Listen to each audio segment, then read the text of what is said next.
Hello বন্ধুরা, সুজাতার kitchen ব্লগে তোমাদের সবাইকে স্বাগত জানাই।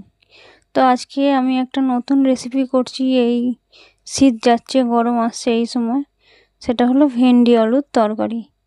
তো চলো তোমাদেরকে রেসিপিটা বলি। প্রথমেই ঢ্যাঁড়স আর আলু কেটে ধুয়ে নিয়েছি ভালো করে। তো এখানে সব গুঁড়ো মশলা, আজকে কিন্তু কোনো বাটা মশলা দিয়ে রান্না করবো না, কোনো পেঁয়াজ রসুন না, আর তার কারণ হচ্ছে আজকে শনিবার। তো দেখো এখানে সব কিছু করে কড়াই টড়াই মাজা ছিল, পেছনে একটু মাছ বুলিয়ে দিয়েছি, দিয়ে তেলটা বসিয়ে দিয়েছি গরম করতে। তেলের মধ্যে দিয়ে দিলাম একটু সম্বরা, পাঁচফোড়ন আর কি। তো পাঁচফোড়নটা হয়ে এসছে, দিয়ে সেই সময় আমি আলুটা দিয়ে দিলাম। এবার কি করব, আলুটা ভালো করে ভাজা ভাজা করার চেষ্টা করব। তো দেখো এখন খুন্তি দিয়ে ভালো করে নাড়াচাড়া করছি, যতক্ষণ না ভালো করে ভাজা ভাজা হয়।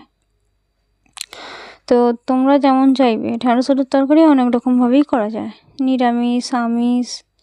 আমিষ করলে পেঁয়াজ রসুন সবই দেওয়া চলে, নিরামিষ করলে আদা বাটাও দেওয়া চলে, আদা জিরে সব কিছু বাটা। তো আমি সেসব কিছু দিইনি, আমি একদম শুদ্ধ সিম্পল গুঁড়ো মশলা দিয়ে করেছি। ধনের গুঁড়ো, তাও জিরের গুঁড়ো দিইনি, একদমই সিম্পলভাবে রান্নাটা করেছি আজকে। তো চলো, আলুটা তো আর ভাজা ভাজা হয়ে এলো। আলুটা ভাজা হয়ে গেলে তারপর সব কিছু গুঁড়ো মশলা দিয়ে দেবো। দেখো এটা ধনে গুঁড়ো ছিল, ধনে গুঁড়োর সঙ্গে হলুদ গুঁড়োটা মিক্স হয়ে গিয়েছিলো আর কি।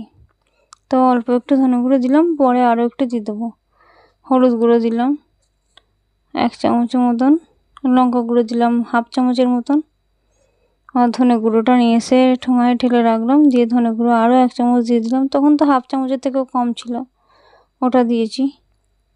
আর এটা মশলাটা কষাতে সুবিধার জন্যে আমি একটু সামান্য জল দিয়ে দিলাম। একদমই সিম্পলভাবে রান্না তো। তো দেখো মশলাটা যেন ভালোভাবে কষে ধরে না যায়, সেই জন্য আমি একটু সামান্য জল দিলাম।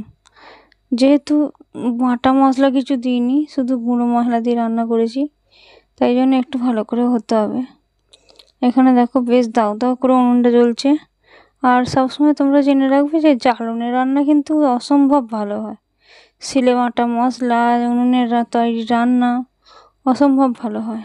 তো দেখো রান্নাটা মশলাটা হয়েই এসেছে, জলটা দিয়ে দিলাম।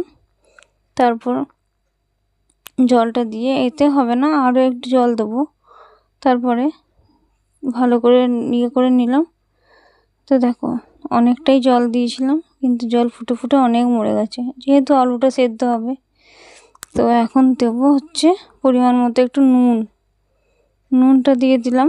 নুনটা প্রথম থেকে দিইনি, নুনটা দিয়ে দিলাম। তারপর পরে আবার চেক করে নেবো, নুন ঝাল সব কিছু টেস্ট করে নেবো।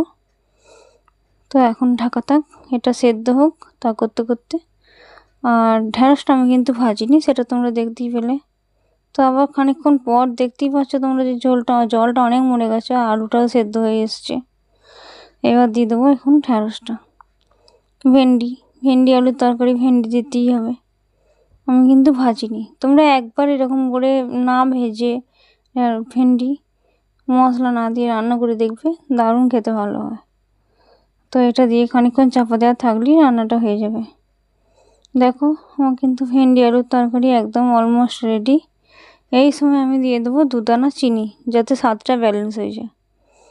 যার যেমন স্বাদ, কেউ দিতেও পারো আর নাও দিতে পারো, তবে চিনিটা দিলে স্বাদটা পুরোপুরি ব্যালেন্স এসে যাবে, নুন ঝাল একদম ঠিকঠাক হয়ে যাবে।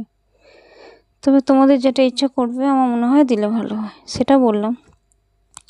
তো দেখো তরকারিটা আমার হয়ে গেছে, রান্না আমার অলমোস্ট ডান।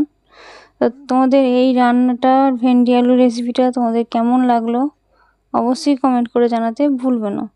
একদম সিম্পল রান্না। তো চলো আজকের মতন এখানেই, আবার দেখা হবে পরের দিন।